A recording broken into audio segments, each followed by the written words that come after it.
Hanya dengan Rp20.000 per bulan, Anda telah turut berpartisipasi dalam menyebarkan dakwah bersama Tarbiyah Sunnah. Barakallahu fikum. Bismillahirrahmanirrahim.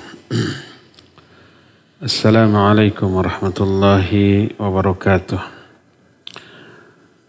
Alhamdulillahilladzi arsala rasulahu bil huda wa dinil haqq liyudhhirahu 'alad dini kullihi walau karihal musyrikun. Wa asyhadu an la ilaha illallah wahdahu la syarika lah iqraran bihi wa tauhidan wa asyhadu anna Muhammadan 'abduhu wa rasuluh sallallahu alaihi wa ala alihi wa ashabihi wa sallama tasliman mazida wa ba'd. Kita kembali berjumpa di hari Kamis sore ini. Kita membahas kitab Al-A'malul Qulub atau amalan-amalan hati, dan kita sudah selesai membahas salah satu amalan hati, yaitu khusyuk.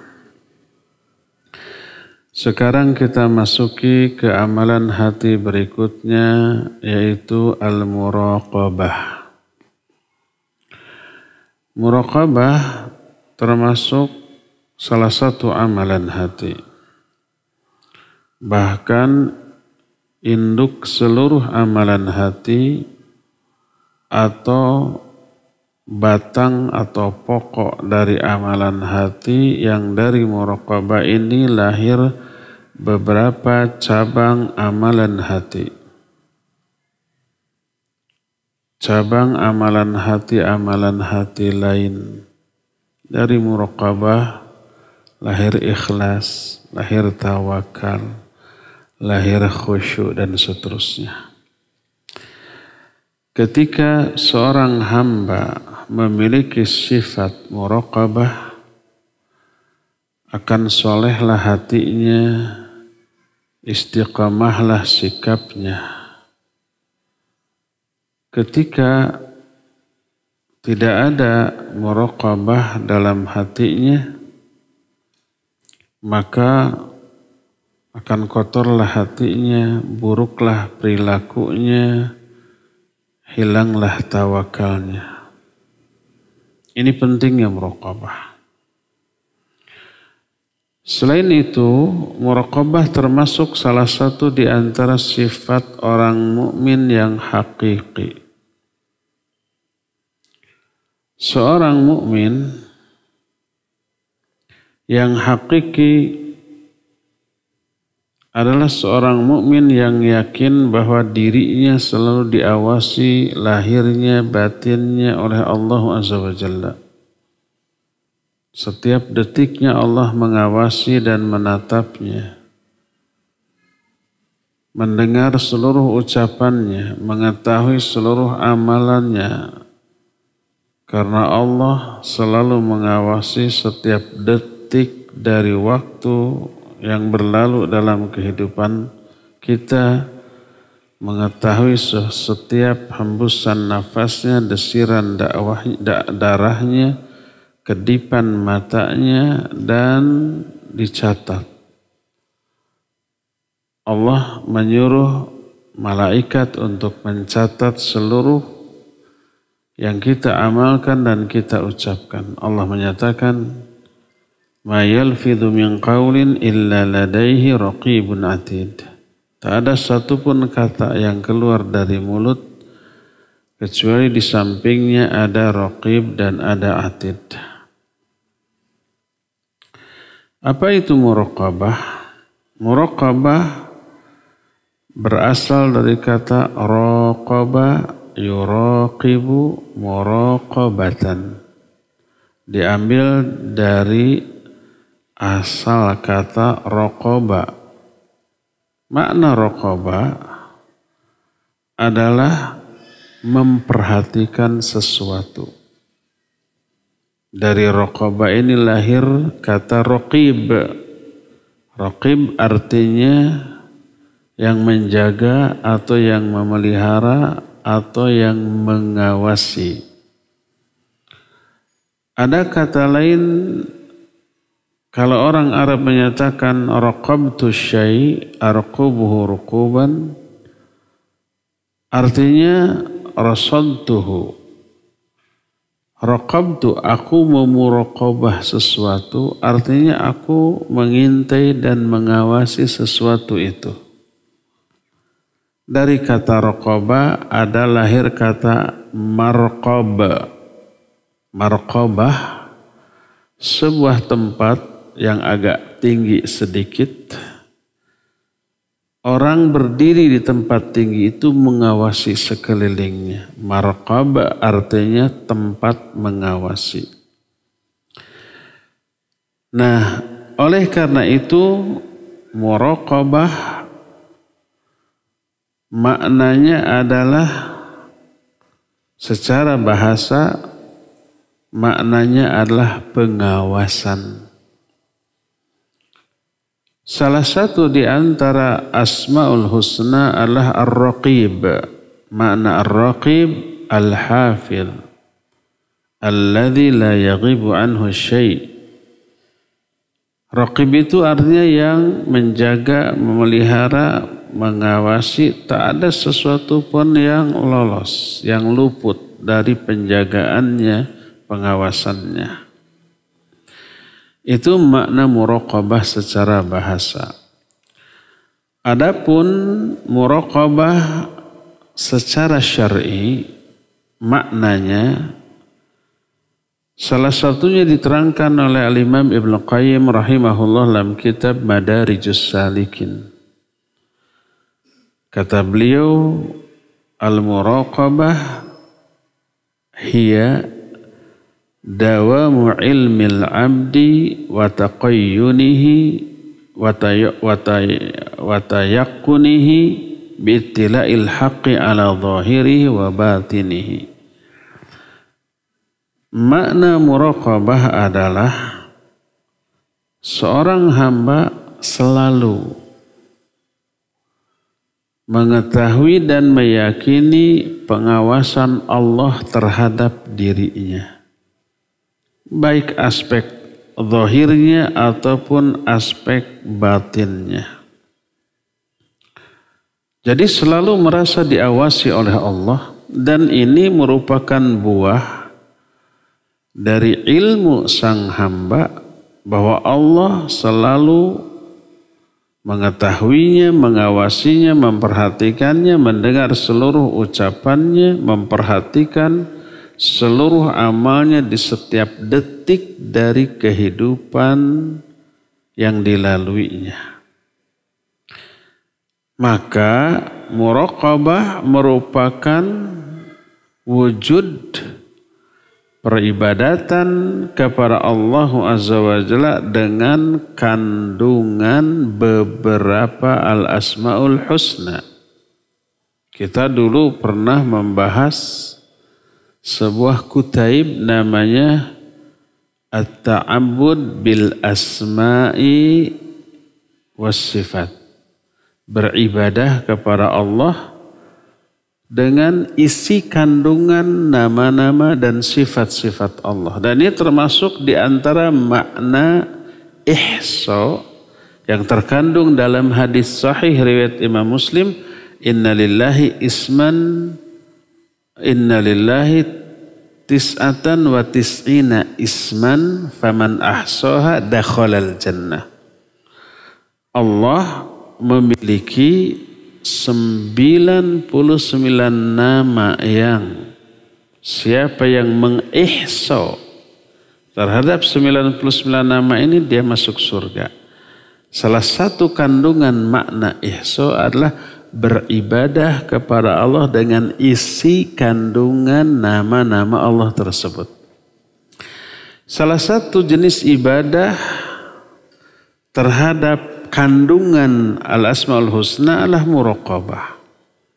Dan muraqabah ini termasuk beribadah kepada Allah dengan beberapa atau kandungan makna beberapa nama Allah, yaitu Ar-Raqib, Al-Hafidh, Al-Alim, As-Sami, Al-Basir, Al-Khabir, Al-Latif. Kalau kita meyakini Allah Maha melihat, maka kita akan selalu merasa dilihat oleh Allah. Kalau kita meyakini nama Allah Ar-Raqib, Maha Pengawas, kita akan selalu merasa diawasi. Kalau kita meyakini Allah Al-Alim, maka kita merasa selalu diketahui oleh Allah Azza wa Jalla. Apa akibatnya? Akibatnya kita hati-hati dalam berbicara, dalam berperilaku, bahkan dalam berfikir dan berprasangka. Karena Allah tahu prasangka kita.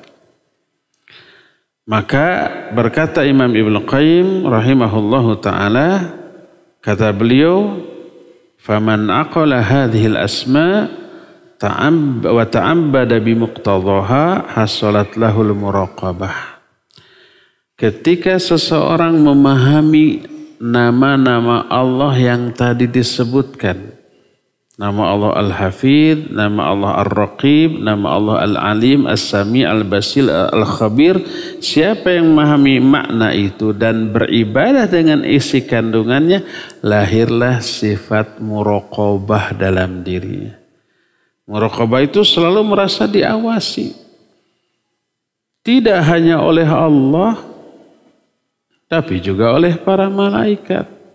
Ada malaikat pencatat, raqib dan atid seperti ayat ke-18 surah Qaf tadi, ma yalfidhu min qaulin illa ladaihi raqibun atid.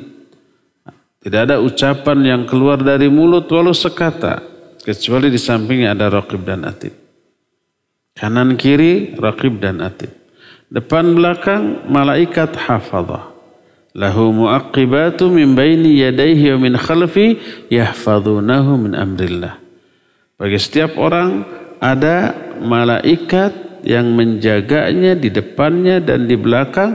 Mereka menjaga karena perintah Allah. Tidak hanya menjaga dari kecelakaan yang tidak ditakdirkan, tapi juga menjaga dalam arti mengawasi perilaku kita. Ada malaikat qarin mendampingi kita. Belum kalau kita membaca wirid doa tertentu, Allah mengutus malaikat lain.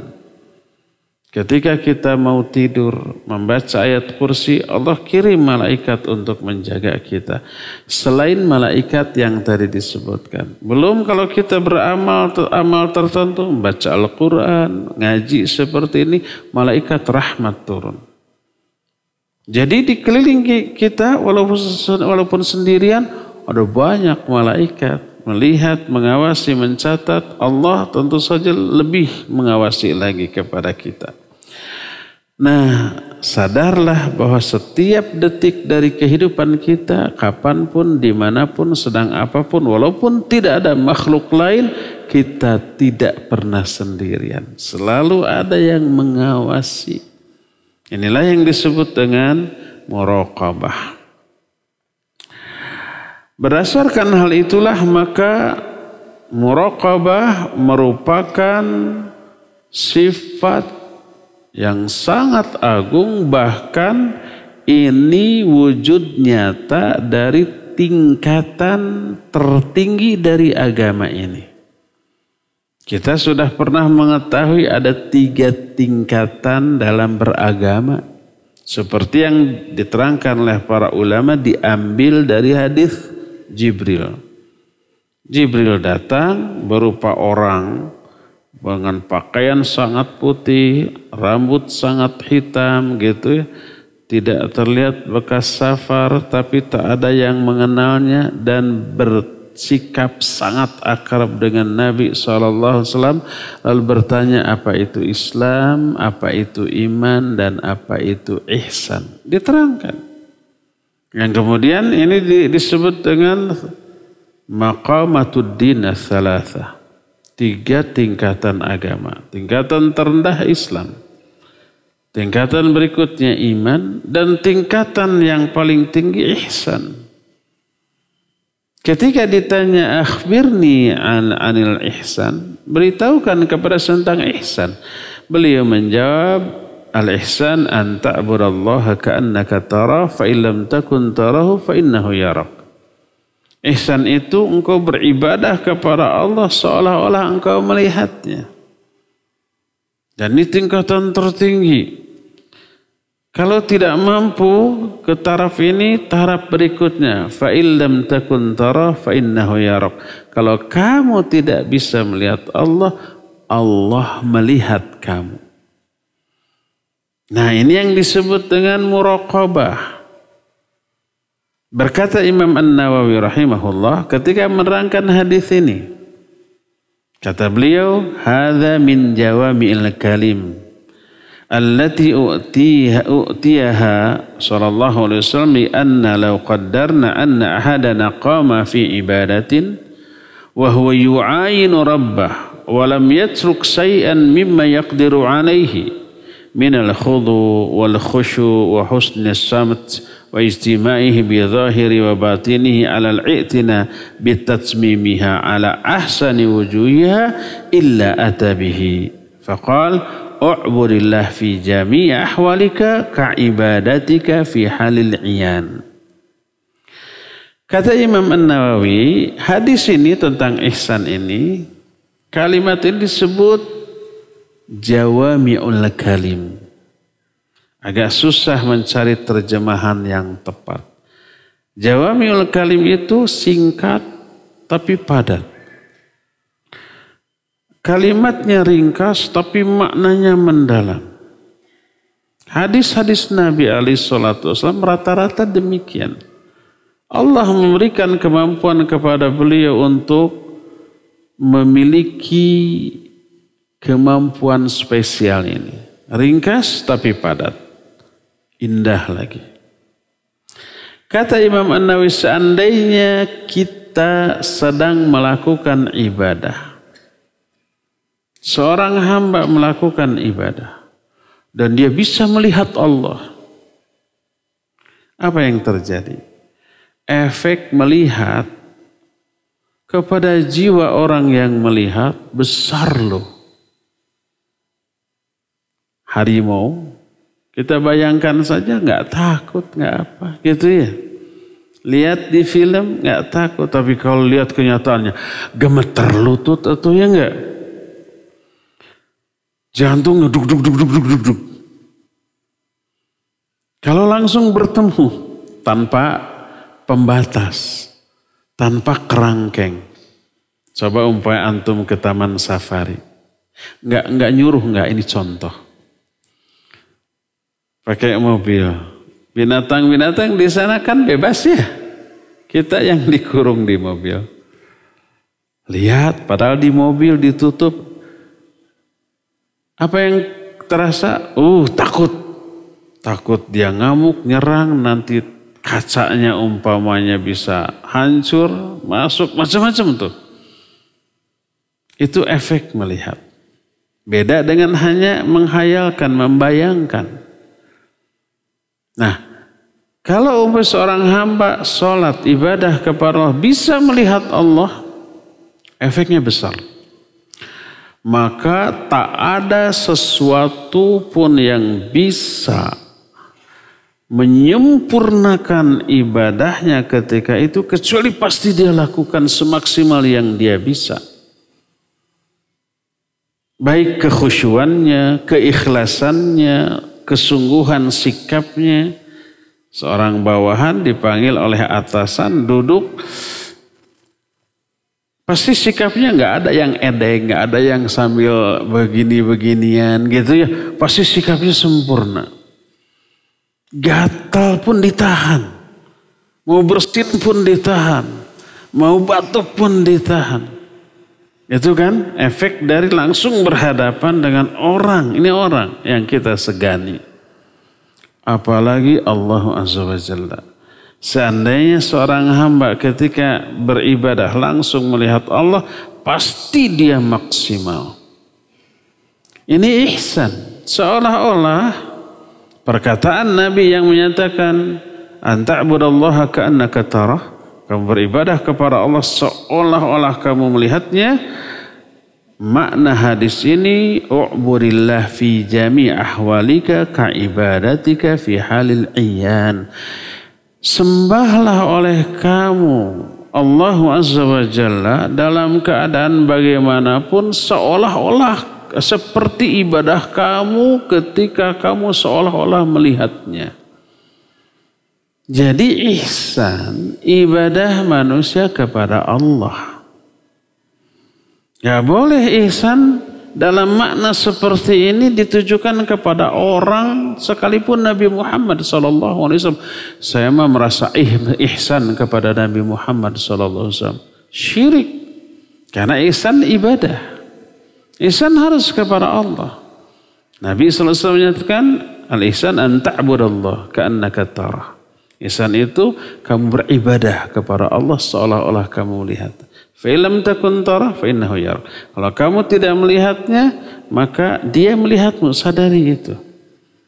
Dan yang memiliki kemampuan untuk itu hanya Allah. Allah melihat lahir batin kita.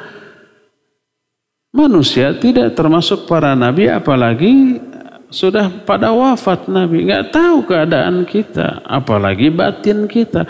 Ketika Nabi Muhammad ada pun beliau tidak tahu isi hati orang, enggak. Kecuali kalau Allah memberitahukan. Tapi pada dasarnya tidak. Maka kita tidak boleh merasa ihsan kepada Nabi Muhammad SAW, apalagi beliau sudah wafat. Oleh karena itu ihsan kepada Allah karena ibadah. Siapa yang merasa dirinya sekarang diawasi oleh Nabi Muhammad SAW, ini sudah bisa jatuh ke dalam syirik rububiyah dan uluhiyah. Rububiyahnya karena ada selain Allah yang bisa mengawasi makhluk termasuk hatinya, dan itu hanya Allah. Uluhiyahnya yaitu ibadah dalam bentuk muraqabah, merasa diawasi oleh Allah selalu. Itu uluhiyahnya.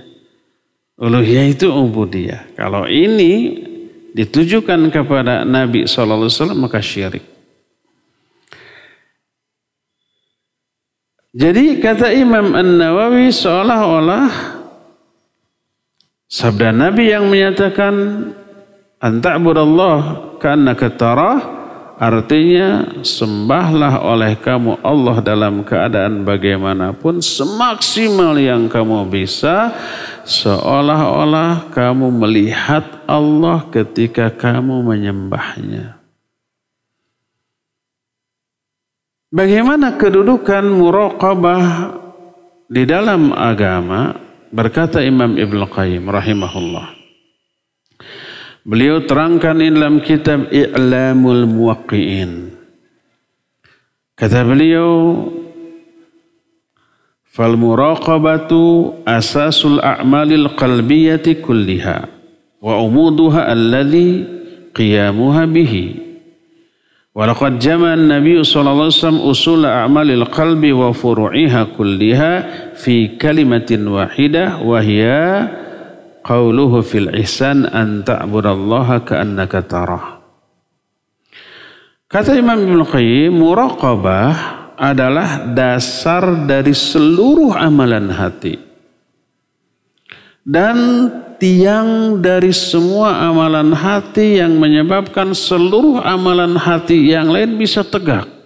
Amalan hati yang lain seperti ikhlas, khauf, raja, kemudian mahabbah, kemudian tawakal. Semuanya itu tegak lahir karena adanya muraqabah. Karena merasa diawasi oleh Allah, ikhlas kita, nggak mau riya.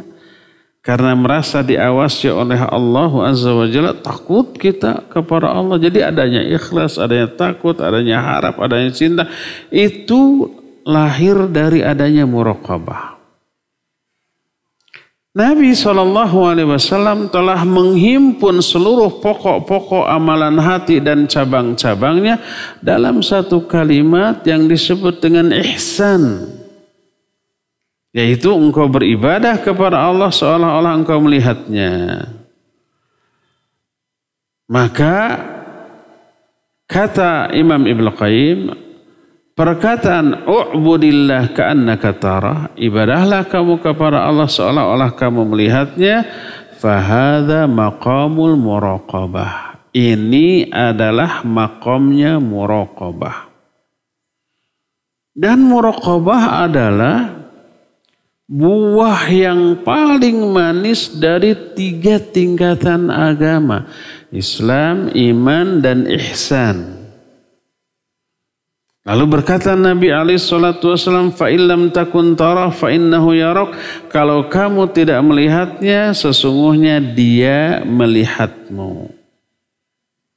Ketika menerangkan hadis ini, kata Imam Ibnu Qayyim, ihsan ada 2 rukun. Kalau umpamanya Islam ada 5 rukun. Rukun Islam yang 5. Syahadat, salat, zakat, saum, haji. Iman ada 6 rukun. Iman kepada Allah sampai iman ke hari akhir, iman ke takdir. Ihsan ada 2 rukun. Rukun yang pertama, an ta'budallaha ka'annaka tarah. Kamu beribadah kepada Allah seolah-olah kamu melihatnya. Ini rukun tertinggi. Ya, bisa semua orang mencapainya. Dan rukun yang kedua, kalau kamu tidak mampu mencapai level ini, beribadah kepada Allah seolah-olah kamu melihatnya, boleh turun 1 level ke tingkat yang kedua, فَإِنْ لَمْ تَكُنْ تَرَى فَإِنَّهُ يَرَكْ. Hadirkan keyakinan, kesadaran dalam dirimu bahwa kamu diawasi, dilihat oleh Allah. Inilah yang disebut dengan muraqabah. Sebagian ulama menyatakan bahwa 2 kalimat ini maknanya sama. Kalimat pertama samar, kalimat kedua penjelasan dari makna kalimat yang pertama. Kalimat pertama, kamu beribadah kepada Allah seolah-olah kamu melihatnya. Dan ini sesuatu yang terberat bagi manusia. Tapi ini bisa menimbulkan kesalahpahaman seolah-olah kita melihat Allah, susah diaplikasikannya. Bagaimana? Karena kita dilarang menghayalkan zat Allah. Nggak bisa, nggak boleh. Nabi SAW bersabda, tafakkaru fi khalqillah. Dalam riwayat lain, tafakkaru fi ala'illah wa la tafakkaru fi dhatillah fa innakum lan taqdiru qadrah.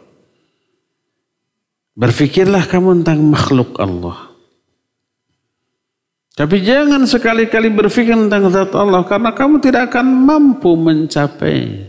Allah itu tidak bisa dicapai oleh indera kita, termasuk akal kita.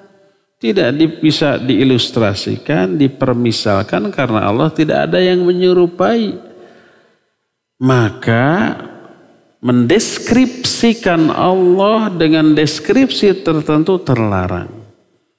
Karena sama dengan berbicara tentang Allah tanpa ilmu, dan itu terlarang. Jadi beribadah kepada Allah seolah-olah kamu melihatnya adalah sesuatu yang mustahil. Dan bisa terjerumus ke dalam kekeliruan. Nanti orang membayangkan zat Allah. Padahal itu terlarang. Maka diterangkan di kalimat kedua. فَإِلَّمْ تَكُنْ تَرَى فَإِنَّهُ يَرَكْ. Ini maknanya. Artinya kamu gak mampu mencapai level pertama. Sadari kalau kamu gak bisa melihatnya. Dan memang tidak akan bisa melihatnya. Sadari dia melihat kamu. Artinya ketika ibadah, hadirkan kesadaran ini. Ketika ibadah itu kita diawasi oleh Allah, dilihat dan ditatap oleh Allah. Tidak hanya ketika ibadah, tapi dalam seluruh aktivitas. Termasuk aktivitas duniawi. Muamalah dengan sesama manusia. Bermuamalah di bidang ekonomi, sosial, politik. Ingat, Allah selalu menatapmu, mengawasimu, melihatmu. Semua omongan, perilaku kamu dicatat, kelak akan diperlihatkan, dibalas, dibertanggungjawabkan. Sikap muraqabah ini ketika dibawa ke ranah apapun, ranah sosial, ranah ekonomi, ranah politik dan seterusnya, menyebabkan dia akan berhati-hati. Allah mengawasi loh. Maka sungguh keliru orang yang menyatakan kalau dalam masalah politik mah agama jangan dibawa-bawalah. Ke kantor jangan bawa agama, ke pasar jangan bawa agama. Nah itu kan, agama itu dasar bagi seluruh aktivitas kita dimanapun. Kalau ke pasar nggak bawa agama, nanti nipu, nanti sumpah palsu, nanti berbohong, nanti curang, mengurangi timbangan, ya, menutupi aib barang, berdusta untuk menutupi cacatnya dan seterusnya. Kalau agama nggak dibawa ke kantor, nanti korupsi waktu, korupsi fasilitas, korupsi uang. Kalau agama nggak dibawa kepada masalah politik, akhirnya ya curang, zalim, berdusta, menipu rakyat, kan gitu. Harus dibawa agama kemana-mana agar lurus loh. Salah satu wujud agama yang harus dibawa muraqabah, selalu merasa diawasi. Gak berani dia berdusta, gak berani dia nipu, gak berani dia menyimpang, karena ada Allah yang selalu mengawasinya. Berdasarkan hal itulah maka berkata Imam Ibnu Qayyim, "Famashhadul ihsan huwa aslu a'malil qulubi kulliha, fa innahu yujibul haya wal ijlal wat ta'zim wal khasyah wal mahabbah wal inabah wat tawakkul wal khudu' lillahi subhanahu wa ta'ala wa dhulla lahu wa yaqta'ul waswas wa hadithun nafs wa yajma'ul qalba wal ham 'ala Allah fa haddul 'abdi minal qurbi min Allah ala qadri haddihi min maqamil ihsan wa bihasabihi tatafawatus shalah hatta yakuna baina salatir rajulain minal fadl kama baina samai wal ard wa qiyamuhuma wa ruku'ahuma wa sujuduhuma wahidah." Maka derajat ihsan, tadi ihsan itu muraqabah, merasa diawasi oleh Allah, merupakan pokok dari seluruh amalan hati. Dari muraqabah ini lahir rasa malu kepada Allah. Ijlal itu memuliakan Allah. Ta'zim, mengagungkan Allah. Ada rasa takut, ada rasa cinta, ada tawakal, ada khudu, ada khusyuk. Maka seluruh hati dan keinginan terfokus kepada Allah Azza wa Jalla. Kadar kedekatan seorang hamba kepada Allah ditentukan oleh kadar muraqabah dia kepada Allah. Semakin merasa diawasi oleh Allah, semakin dekat kepada Allah. Kadar kekhusyuan sholat seseorang sangat tergantung kepada kadar muraqabah dia ketika sholat. Sehingga ada dua orang sholat berdampingan di tempat yang sama, gerakannya sama, bacaannya sama, diimami oleh imam yang sama, tapi pahala, kekhusyuan, keutamaan antara dua orang ini antara langit dan bumi.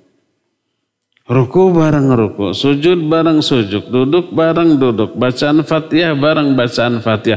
Tapi beda jauhnya seperti jauhnya langit dan bumi. Yang satu khusyuk, yang satu melamun. Yang khusyuk itu karena merasa diawasi oleh Allah. Coba bayangkan, kalau kita sedang ngobrol dengan bos, atasan, guru atau siapapun. Guru melihat kita. Bagaimana sikap kita? Kita khusyuk. Kita fokus, menyimak, mendengarkan. Kan gitu ya. Tapi kalau umpamanya kita tidak sadar diawasi oleh guru. Guru ngomong sambil menatap ke kita. Kita main-main HP, kita ngelamun, tatapan kosong gitu. Ingat ke sana kemari gitu. Bagaimana sikap sang guru kepada kita? Ketika kita fokus, guru respect. Ketika kita main HP padahal dia sedang menerangkan, maka sang guru merasa dilecehkan. Merasa percuma dia memberikan pelajaran. Bagaimana sikap dia? Marah, digebrak. Kemarin waktu ada Syekh Haitham gitu kan, diumumkan. Jangan ada yang main HP walaupun nyatet. Di HP itu nyatet. Tapi kan kita nggak tahu apa nyatet, apa browsing kan gitu ya. Atau chatting. Ini ada rahasia yang nggak akan saya ungkap tadinya. Sebelum Syekh Haitham ke sini, itu ada pertemuan para asatidzah di tempat lain. Beliau memberikan tausiah. Kalau di hadapan para ustadz tidak ada penerjemah. Langsung dengan bahasa Arab semuanya faham. Ada di antara ustadz yang nyatet melalui HP. Ditegur. Simpan itu HP-nya. Langsung ditegur. Tersinggung.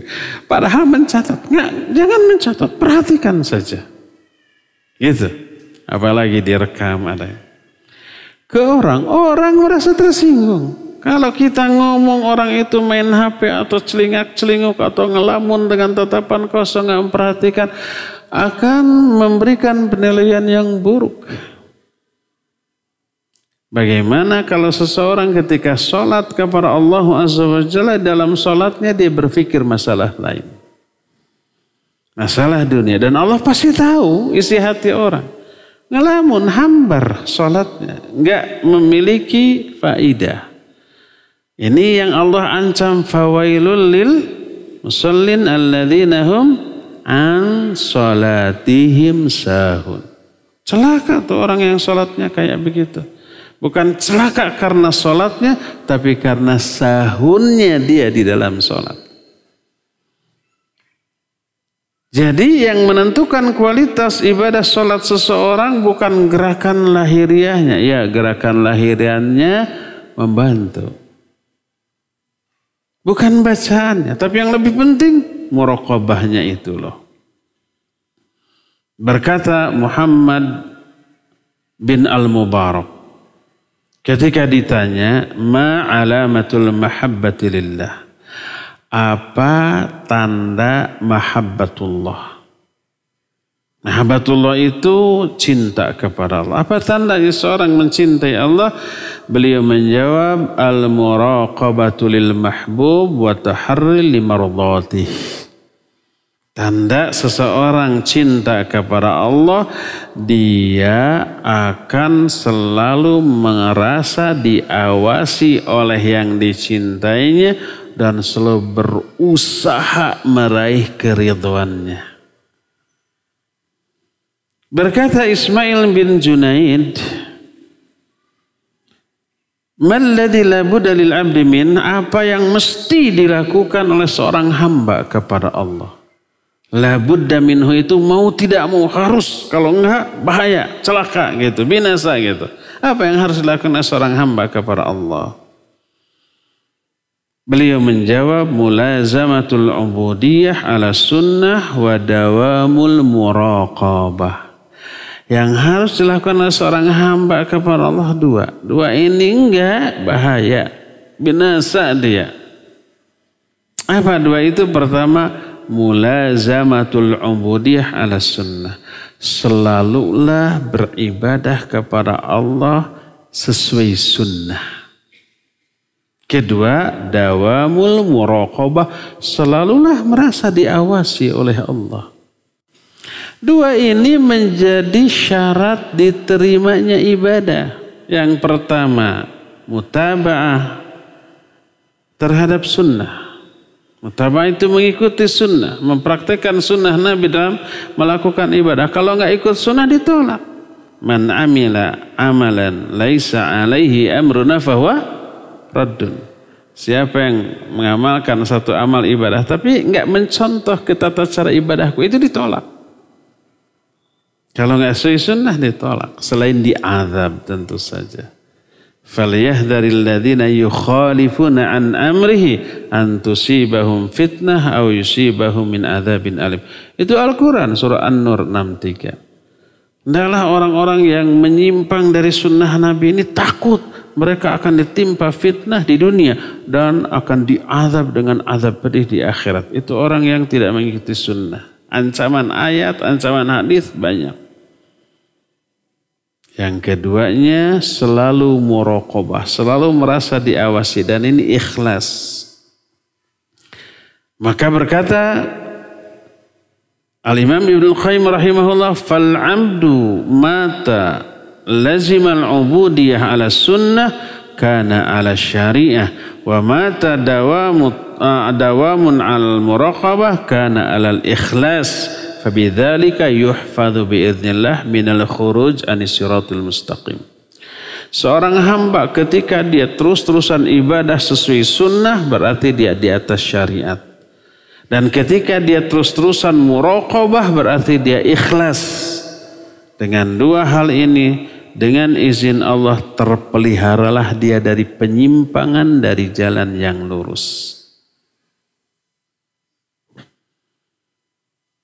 Berkata Abu Hafs kepada Uthman An-Naisaburi rahimahullah.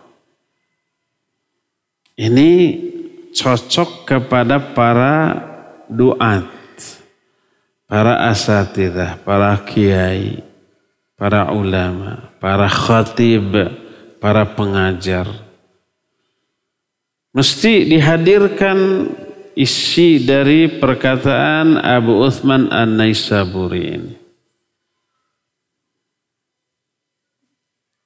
Perkataan Abu Hafs kepada Uthman An-Naisaburi. Kata Abu Hafs, dua-duanya ulama. Uthman An-Naisaburi ulama yang suka ngajar. Abu Hafs gurunya memberikan nasihat kepada muridnya yang juga ulama. Coba perhatikan. Idza jalasta linnas fakun wa'idan liqalbika wa linafsik. Wa la yaghurrannaka ijtima'uhum 'alaik. Fa innahum yuraqibuna zahirak wallahu ta'ala yuraqibu batinak. Kalau kamu duduk di hadapan manusia, ngasih tausiah, ngasih wajangan, pelajaran, dan sejenisnya. Jadikan isi omonganmu sebagai nasihat bagi dirimu dan hatimu. Jangan kamu tertipu dengan berkumpulnya manusia mendengar omonganmu, jangan. Tertipu itu ada kebanggaan. Ada perasaan merasa diri lebih dibanding orang yang ada di hadapannya. Ada perasaan lebih mulia, lebih terhormat, lebih suci. Itu tertipu dia. Jangan tertipu dengan berkumpulnya orang dalam mendengarkan omonganmu. Fa innahum yuraqibuna zahirak, karena mereka hanya mengawasi aspek lahiriahmu. Para mustami kan hanya melihat ustadz dari aspek lahir, ya enggak? Itu pun hanya ketika ceramah. Kesehariannya lihat enggak? Tidak. Bagaimana cara ustadz itu muamalah? Tidak lihat. Tidak menyaksikan. Dia hanya menyaksikan ketika ceramah. Itu pun aspek lahirnya. Manusia mengawasi lahiriahmu, Allah mengawasi batinmu. Manusia nggak tahu kalau di dalam hati sang ustadz ada riya, ada ujub, ada takabur, ada merasa lebih dibanding yang lainnya. Manusia nggak lihat, Allah tahu. Makanya manusia sering memuji karena ketidaktahuan mereka tentang aib-aib kita. Allah tahu nggak? Allah tahu.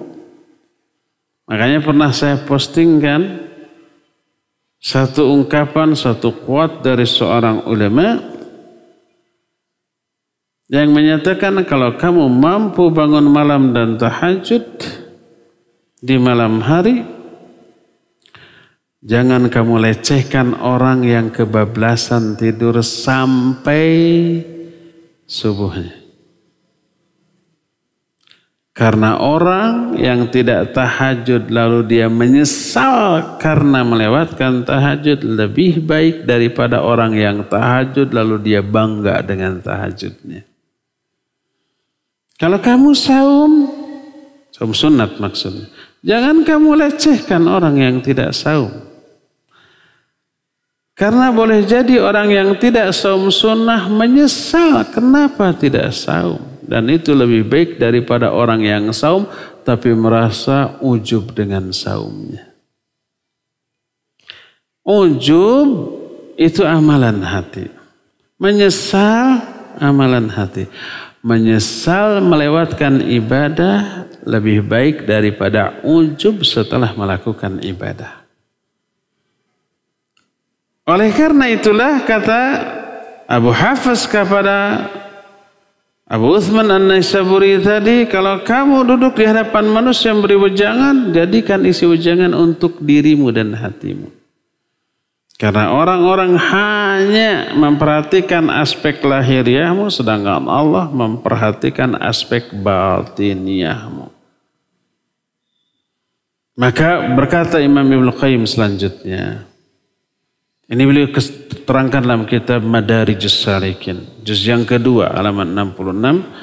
فَإِذَا غَفَلَ الْعَبْدُ عَنْ هَذَا الْمَأْنَى صَارَ قَلْبُهُ مُنْجَدِبًا إِلَى النَّاسِ فَيَقَعُ الْخَلَلُ فِي كَلَامِهِ وَأَفْعَالِهِ وَأَحْوَالِهِ كُلِّهَا وَيُرْضِيهِمْ وَلَوْ بِسَخَطِ اللَّهِ تَعَالَى عَلَيْهِ. Kalau seorang hamba melalaikan aspek ini, maka hatinya akan menjadi caper untuk meraih perhatian manusia. Maka dia terjerumus ke dalam menghiasi ucapan, perbuatan, dan keadaan lahiriahnya sekedar untuk mencari ridha manusia, sekalipun harus meraih kemurkaan Allah Azza wa Jalla. Intinya bagaimana agar manusia itu terkagum-kagum kepada dia. Intinya agar manusia itu menganggap dia itu wah gitu, dia upaya. Walaupun tahu itu terlarang atau kadang-kadang dusta, mengundang murka Allah Azza wa Jalla. Dan ini biasanya dilakukan oleh para ustadz. Betapa banyaknya ustadz yang gak peduli Allah ridho atau murka gak terhadap isi ceramahnya. Sampai dia ngarang kisah-kisah bohong, cerita-cerita fiktif, sekedar menjadi bumbu yang menyebabkan ceramahnya seru, kocak, lucu, orang tertawa dan senang. Lebih parahnya lagi, kisah fiktif ini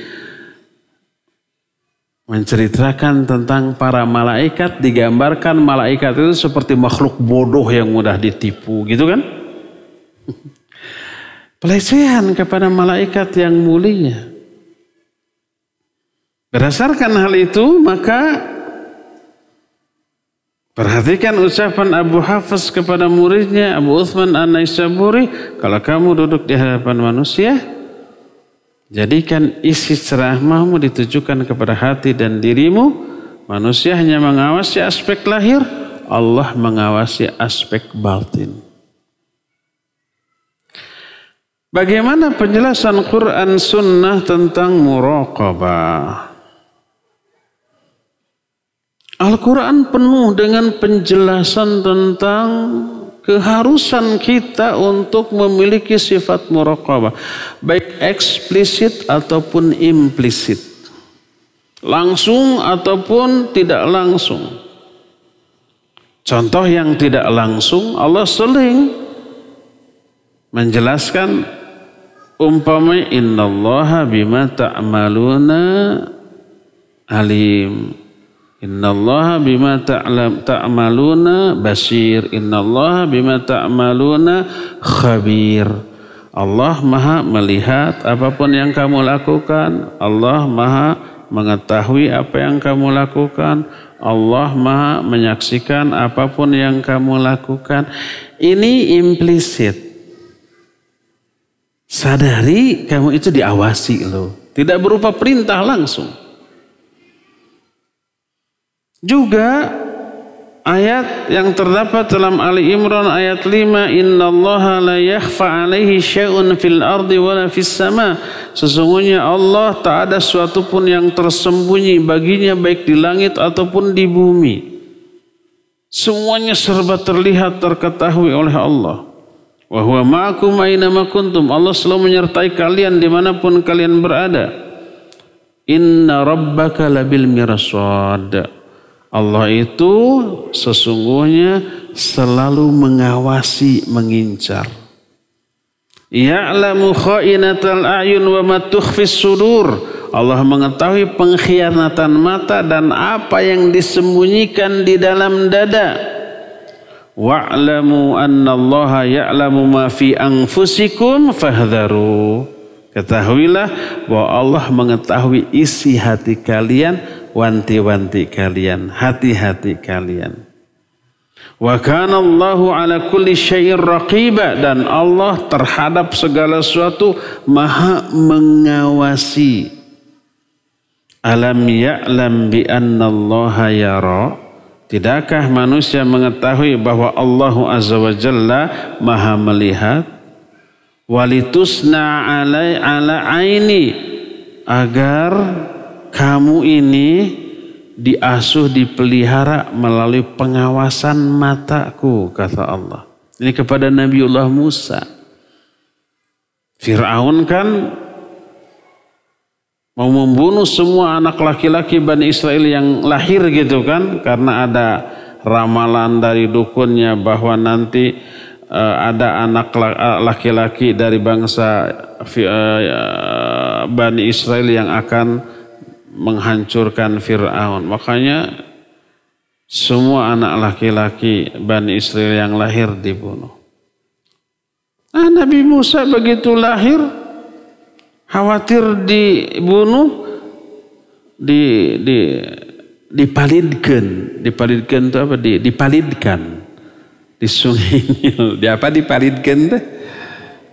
Dihanyutkan di sebuah peti. Ngalirnya ke belakang istana Fir'aun. Akhirnya apa?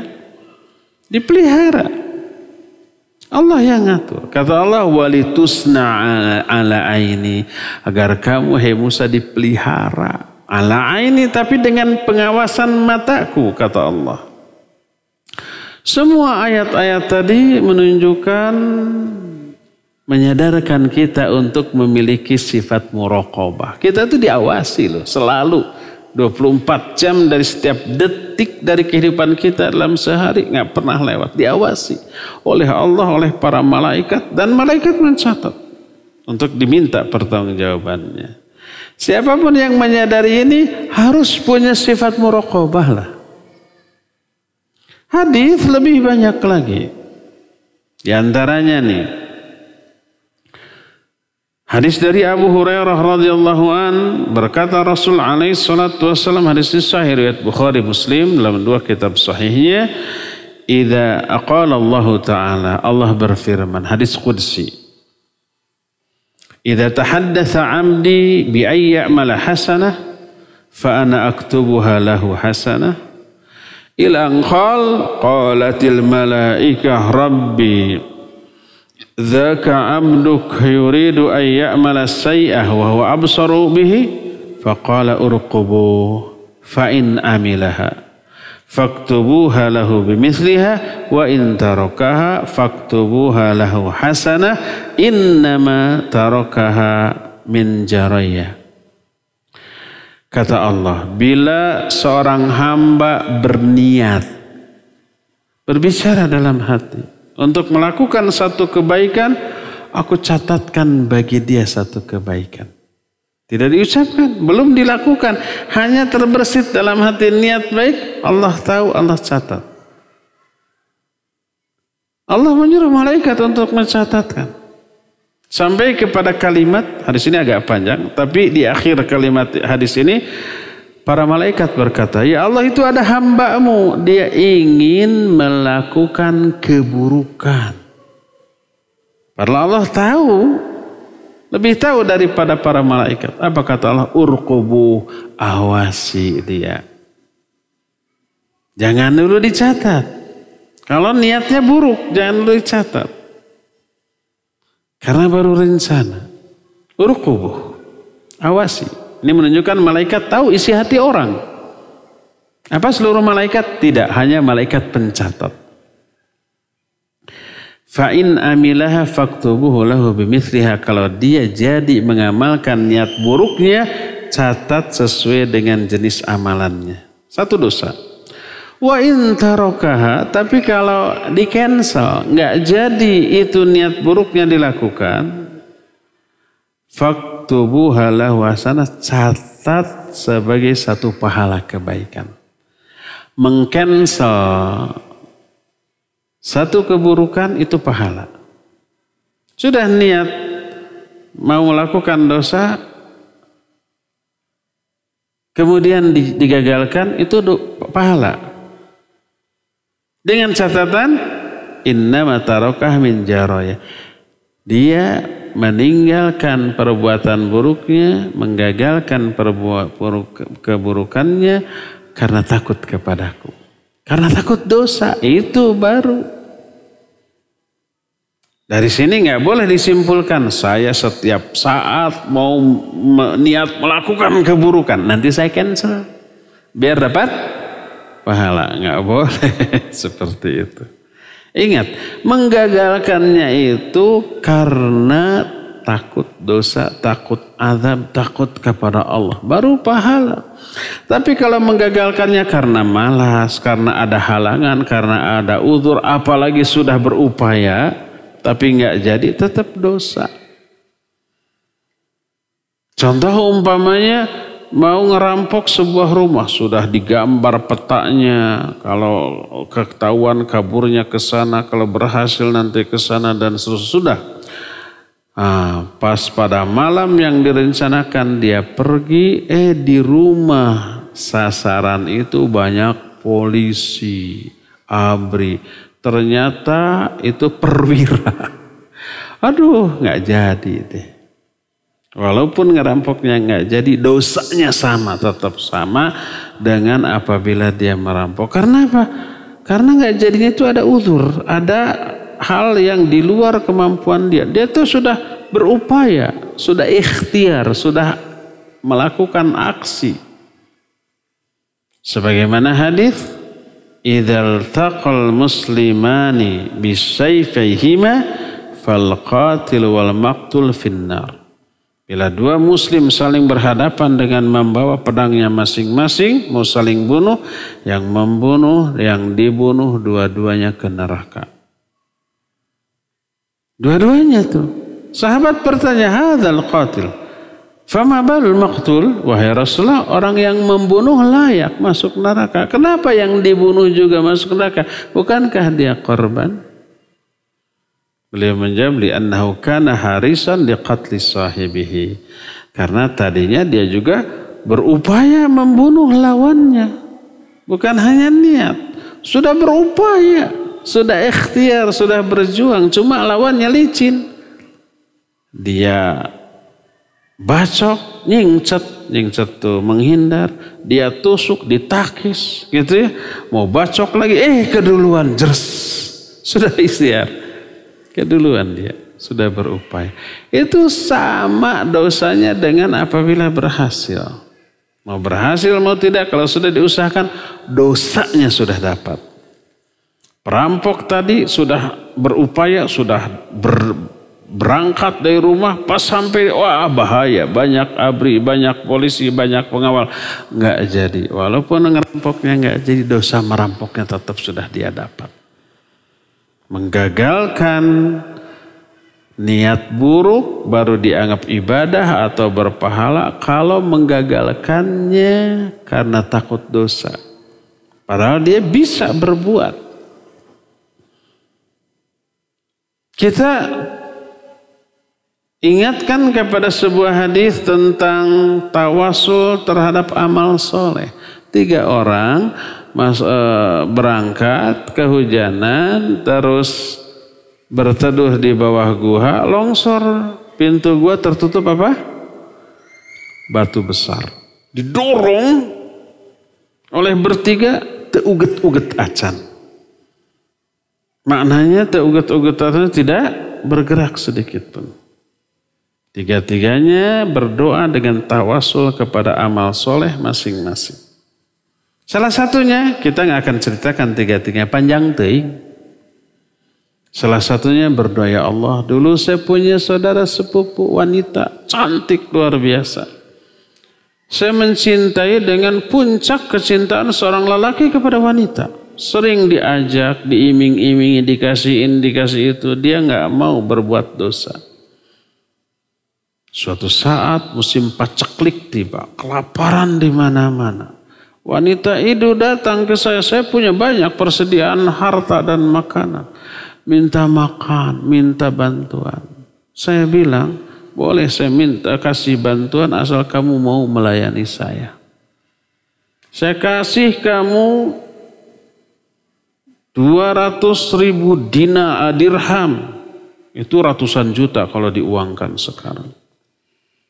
Akhirnya dia mau. Pas mau berbuat, mau menzinahi dia, wanita itu menyatakan ittaqillah. Wala taksirul khatam illa bihaqqiha. Takutlah kamu kepada Allah. Jangan kamu pecahkan cincin kecuali dengan haknya. Mendengar itu saya takut. Akhirnya nggak jadi. Padahal mampu dia melakukannya. Nggak jadi karena takut kepada Allah. Saya biarkan dia pergi dengan membawa uang yang saya berikan dan saya tidak jadi. Lalu dia berdoa, ya Allah, kalau apa yang saya lakukan itu merupakan ibadah yang makbul di sisimu, dengan ibadah itu bukakan pintu gua. Akhirnya pintu gua seret terbuka dan bisa keluar. Apa ibadahnya? Menggagalkan, mengcancel amalan buruk yang sudah dia niatkan, tapi dia cancel, dia gagalkan karena takut dosa, takut azab. Itu baru ibadah. Doanya dikabul oleh Allah Azza wa Jalla. Oleh karena itulah maka hadis yang menyatakan kalau dia memiliki niat buruk jangan dicatat. Sampai dia amalkan. Kalau dia amalkan, catat 1 amalan buruk, dosa. Tapi kalau dia nggak jadi mengamalkan karena takut kepadaku, maka catat 1 pahala. Tidak semua menggagalkan perbuatan buruk berpahala, enggak. Tergantung kenapa, alasan dia menggagalkannya. Kalau hayu kita nyopet, hayu, hujan nggak jadi tetap dosa nyopetnya itu dapat loh. Seperti itu ya. Inilah penjelasan tentang apa? Tentang muraqabah. Nanti kita sampai kepada penjelasan maratibul muraqabah. Beberapa tingkatan muraqabah akan kita jelaskan di hari Kamis yang akan datang insyaallah. Sekarang cukup sampai di sini dan kita masih punya sisa waktu untuk bertanya jawab. Bismillah Ustaz, apa hukumnya jika sholat dengan perasaan takut bacaan hafalan suratnya salah karena merasa ada yang mengawasi? Tergantung siapa dulu yang mengawasinya, orang atau Allah atau malaikat gitu ya. Beberapa hari lalu saya bermimpi membaca surah An-Nasr. Apa hukumnya menjadikan mimpi sebagai petunjuk? Berarti ada 2 pertanyaan. Perasaan takut salah ketika membaca surat karena ada yang mengawasi. Kalau yang mengawasinya, dia merasa diawasi oleh Allah, oleh para malaikat, ya itulah muraqabah. Bagus. Akhirnya dia fokus agar tidak salah. Bagus. Tapi kalau umpamanya yang mengawasinya orang, saya sholat, dikeraskan bacaannya, ada calon mertua nih denger. Akhirnya dibagus-baguskan. Itu riya. Membagus-baguskan perbuatan atau amalan karena orang, ya itu riya. Tidak boleh. Jadi tergantung merasa diawasinya oleh siapa. Ya. Berkata Fudail bin Iyad, tarkul amal li ajrin nas riya. Wal amalu li ajrin nas syirkun. Wal ikhlas ayyu'afiyanallahu minhuma. Meninggalkan amalan karena manusia itu riya. Beramal karena manusia itu syirik. Lalu apa ikhlas? Ikhlas semoga Allah menyelamatkan kita dari kedua-duanya. Artinya mau meninggalkan amalan, mau beramal bukan karena orang, tapi karena Allah. Karena ingin dibalas oleh Allah, diberi penilaian oleh Allah, diberi apresiasi oleh Allah, bukan oleh orang. Ya. Beberapa hari lalu saya mimpi membaca surah An-Nasr. Apa hukum menjadikan mimpi sebagai petunjuk? Membaca surah An-Nasr apa petunjuknya? Apa harus dibaca gitu dalam sholat? Enggak. Nah, pertama, mimpi itu bisa betul dari Allah, bisa dari setan, dan bisa tidak bermakna apa-apa.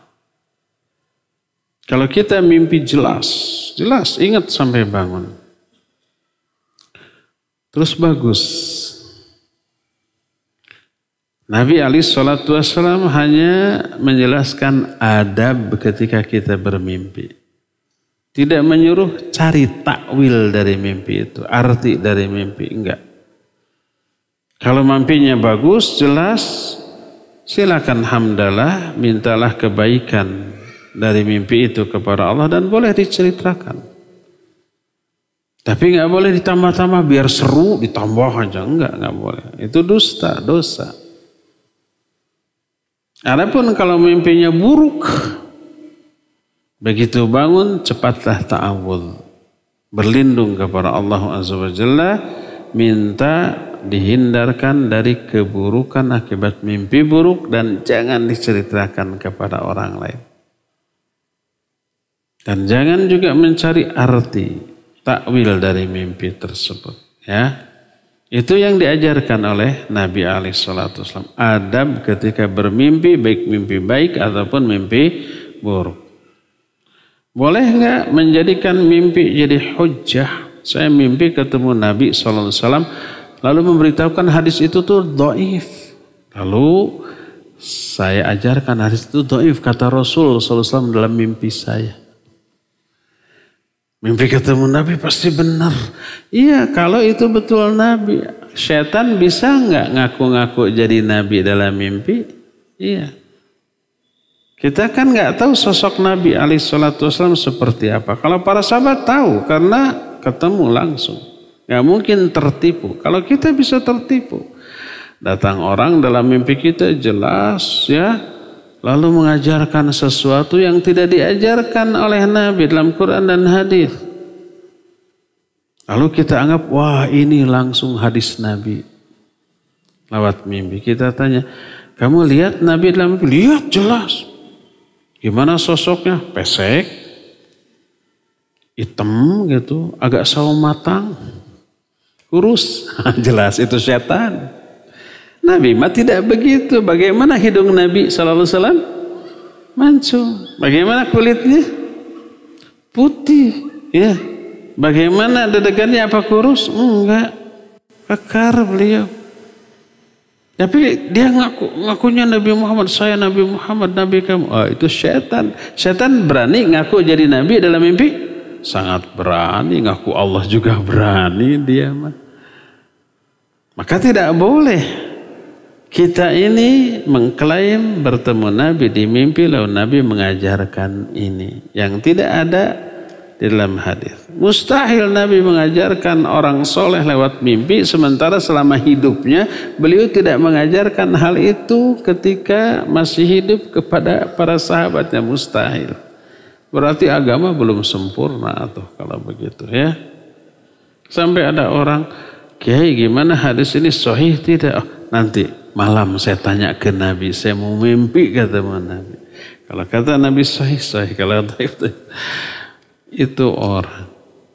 Jadi sahih tidaknya hadis bukan diketahui lewat mimpi tapi lewat ilmu mustalahul hadis. Periksa sanadnya, periksa para perawinya gitu ya. Baru nanti bisa ketahui. Kalau kita punya kemampuan untuk itu. Wallahu a'lam.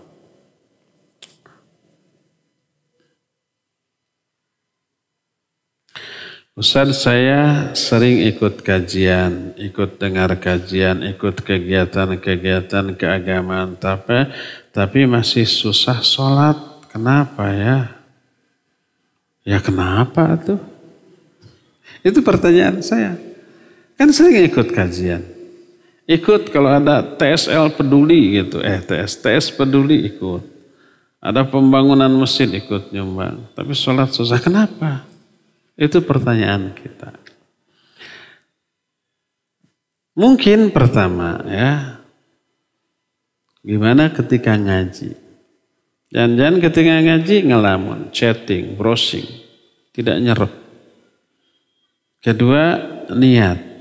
Niat ngaji mau apa? Saya mah biar dapat jodoh yang soleh. Salah atau dan niat lagi. Niatnya apa? Biar banyak teman saja. Saya nggak begitu peduli kepada isi ceramah, tapi banyak teman. Siapa tahu ada yang ngasih modal ke saya. Salah lagi niat itu. Pertama lihat niatnya. Kedua lihat selama kajiannya. Niat terlibat dalam kegiatan-kegiatan dakwah. Suka jadi panitia daurah, panitia kajian. Apa niatnya? Kalau niatnya benar, caranya benar, mestinya mengundang turunnya hidayah. Masa pegiat dakwah, aktivis dakwah, sholat susah, memalukan, mencoreng citra dakwah. Nanti tetangga-tetangga bilang, jangan kasih itu. Ya. Ngaji sering, sholat enggak. Enggak manfaat ngajinya. Ya. Jadi setiap amal soleh yang benar dan diterima, harus mendorong dia melakukan amal soleh yang lainnya. Itu begitu.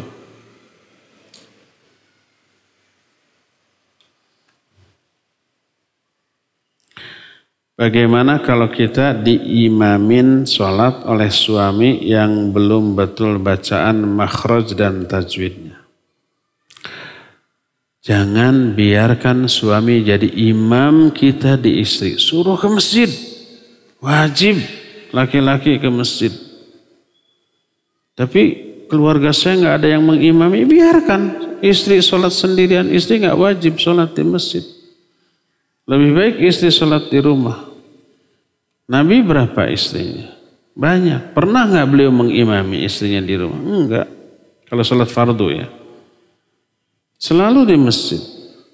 Jadi jangan biarkan suami jadi imam. Apalagi bacaannya nggak benar. Tajwid makhrajnya ya. Pertama suruh ke masjid. Kedua suruh belajar tahsin. Cara membaca Al-Quran yang baik dan benar. Bagus juga. Ini juga berlaku bagi seluruh ikhwan aktivis dakwah. Para pengurus yayasan wajib belajar tahsin. Jangan sampai aktif di kegiatan dakwah menjadi pengurus yayasan, tajwid makhrajnya masih memalukan. Mencoreng citra dakwah iya. Makanya kemarin ada pembicaraan saya dengan beberapa pengurus. Wajib bagi semua pengurus yayasan ikut tahsin. Wajib itu. Kalau enggak ada sanksi. Sudah ketok palu diberlakukannya minggu depan. Siap-siap ikhwan. Bukan menakut-nakuti untuk tarqiyah namanya. Tarqiyah itu peningkatan kualitas para aktivis dakwah. Minimal ngajinya harus benar. Nanti jadi muadzin, jadi imam di masjid, dari adzannya aja kelihatan ini orang nggak bisa baca Quran nih. Panjang pendeknya, makhrajnya salah, keliru. Hanya dari adzan, hanya dari qomat kita bisa tahu orang ini benar nggak baca Quran. Nah seperti itu ya.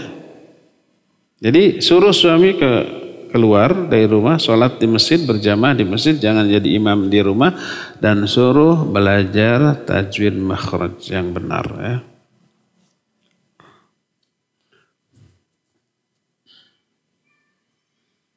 Afwan keluar topik. Mohon penjelasan tentang dua keterangan yang seolah bertentangan. Tentang orang kafir yang terombang-ambing di laut lalu berdoa kepada Allah lalu diselamatkan, setelah ia selamat ia kembali kafir. Tentang muslim yang berdoa mengangkat tangan safar dan lusuh namun ia tidak didengar doanya oleh Allah karena memakai pakaian yang haram. Bukankah kafir seberat-berat dosa, mengapa si kafir dikabulkan? Pertanyaan yang bagus. Doa orang yang kafir dikabul karena ketika pas dia berdoa. Disebutkan da'awullaha mukhlisina lahuddin. Dia berdoa kepada Allah dengan mengikhlaskan seluruh pelaksanaan agama. Di dalamnya terkandung ada taubat dulu dari kekafirannya, dari perbuatan syiriknya, mengakui seluruh kesalahan, ikhlas lalu berdoa, meyakini satu-satunya yang bisa menyelamatkan dirinya hanyalah Allah Subhanahu wa taala. Makanya ketika itu dikabul. Falamma najjahum ilal barri, ketika kami selamatkan dia kembali ke daratan, idahum yusyrikun, mereka musyrik lagi. Setelah dikabulkannya doa, musyrik lagi, tidak bersyukur dia. Tapi pas ketika berdoa mah benar-benar dia itu bersih. Itu yang menjadi penyebab dikabulkannya doa. Adapun orang muslim ya dia safar penyebab dikabulkannya doa. The kill and the kucel. Itu menderita. Itu menderita termasuk sebab dikabulkannya doa. Terus rafa'a yadayhi ilas sama, dia mengangkat kedua tangan ketika berdoa ke langit. Dan mengangkat kedua tangan termasuk sebab dikabulkannya doa. Terus dia bilang ya Rabb ilhah. Ilhah itu mengulang-ulang doa. Itu termasuk dikabulkannya doa. Banyak faktor penyebab dikabulkannya doa. Ya safar, ya menderita, ya dia itu ilhah tadi, ya kemudian mengangkat tangan gitu ya. Tapi kenapa tidak dikabul? Karena ada sesuatu penghalang ketika dia berdoa. Pakaiannya haram, makanannya haram, dan tidak ditobati dulu. Ditolak. Itu bedanya. Ada penghalang doa. Kalau orang musyrik yang tadi ketika berdoa nggak ada penghalang dari doanya. Mukhlisina lahuddin, tulus, ikhlas, memurnikan seluruh pelaksanaan agama lahir dan batin hanya untuk Allah. Ketika itu hanya dia kembali musyrik setelah doanya dikabul gitu saja. Tapi pas berdoanya mah benar-benar sungguh-sungguh. Itu yang menjadi penyebab dikabulkannya yang ini dan ditolaknya doa yang itu. Dua keterangan ini tidak bertolak belakang. Wallahu a'lam. Apa hukumnya suami memanggil istri dengan panggilan ummi? Apa arti ummi? Ibuku gitu ya. Jadi apakah menyamakan istrinya dengan ibunya? Sama dengan memanggil ibu, mama, terus apalagi ma. Hanya bahasa Arabnya ummi. Bahasa Indonesia, bahasa Sundanya ibu apa gitu ya. Bahasa apanya masih bahasa Indonesia mamah, papa. Itu artinya sama. Bapakku, ibuku. Dalam bahasa Arab, ummi, abi. Boleh tidak? Ya. Kalau meniatkan itu seperti ibunya sendiri tidak boleh. Tapi kalau itu panggilan lumrah sama dengan bu, sini gitu. Itu pun dia ungkapkan ke ibunya, bu, ibu ada yang diinginkan saya belikan. Ibu ucapan itu bisa ke ibunya, bisa ke istrinya, ya enggak? Sama kalimatnya. Apa yang membedakan? Niat. Dia memanggil istrinya dengan sebutan ibu karena lumrahnya di daerahnya seperti itu. Ke ibunya juga panggil ibu, tidak pakai ibuku, enggak. Bolehkah memberi makan anak kue yang berbentuk binatang atau boneka dengan badan yang utuh? Kalau itu dimakan, dihancurkan, boleh. Yang seperti itu lalu dihinakan, diinjak, dimakan, boleh. Hebat nih. Orang dimakan, si hulek lagi. Dimakan. Yang tidak boleh dimuliakan. Dibikin kue berupa orang lalu disembah, maka itu tidak boleh.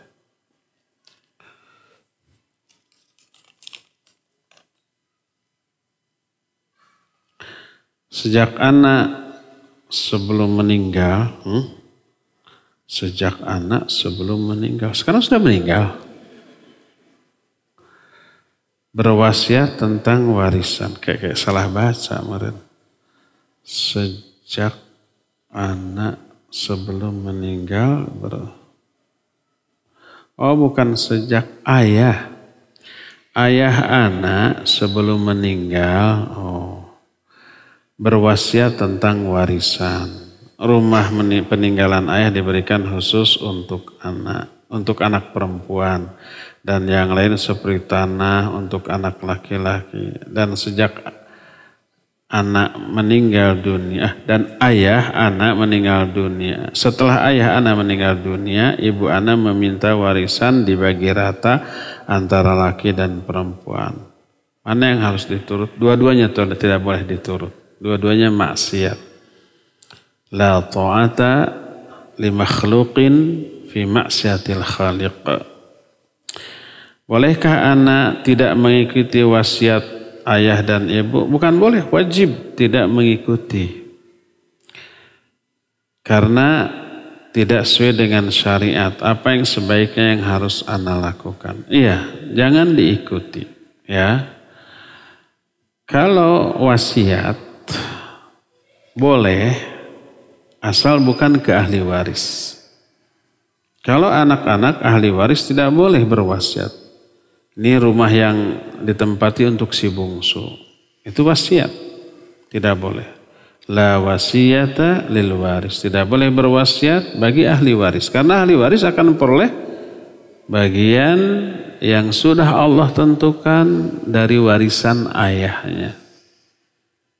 Jadi jangan diikuti, tetap aja bagi waris sesuai dengan ketentuan. Demikian juga ibu masih ada. Bagi rata, nggak boleh. Nanti ibu sakit hati. Ya asal jelaskan dengan baik, Bu. Masalah warisan, masalah syariat. Allah sudah mengatur, nggak boleh dibagi rata. Ini ada aturannya. Gitu aja. Kalau enggak, dosa. Karena tidak melaksanakan aturan Allah dalam hal warisan. Kasih penjelasan yang baik, insya Allah tidak akan tersinggung. Ya, demikian. Wallahu a'lam.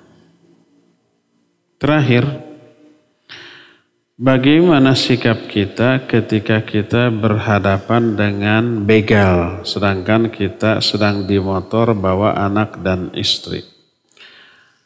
Kalau berani, kita punya kemampuan, ya lawan.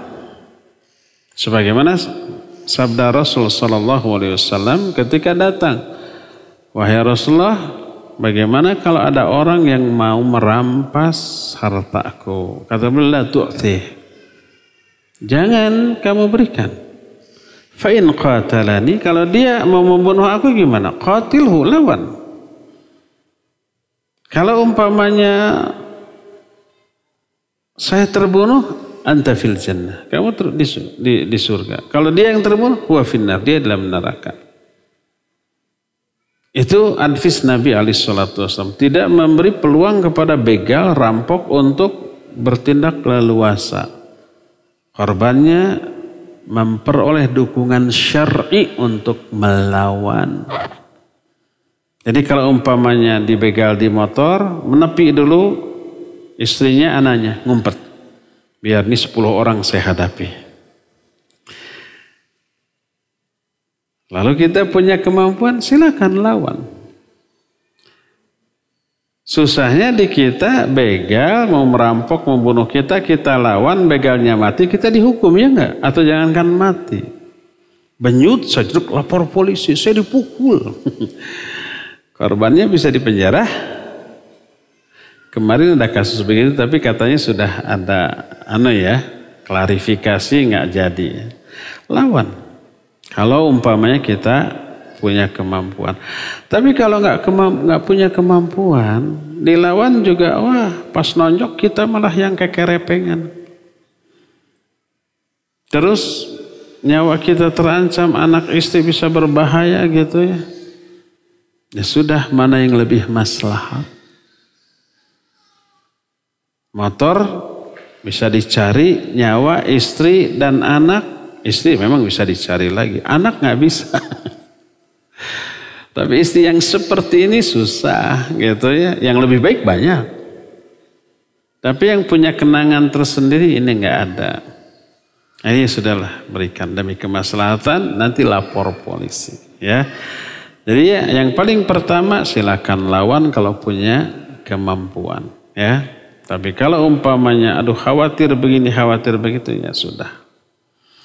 Ya cukup sampai di sini. Subhanakallahum bihamdik asyhadu an la ilaha illa anta astaghfiruka wa atubu ilaik. Walhamdulillahirabbil alamin. Wassalamualaikum warahmatullahi wabarakatuh.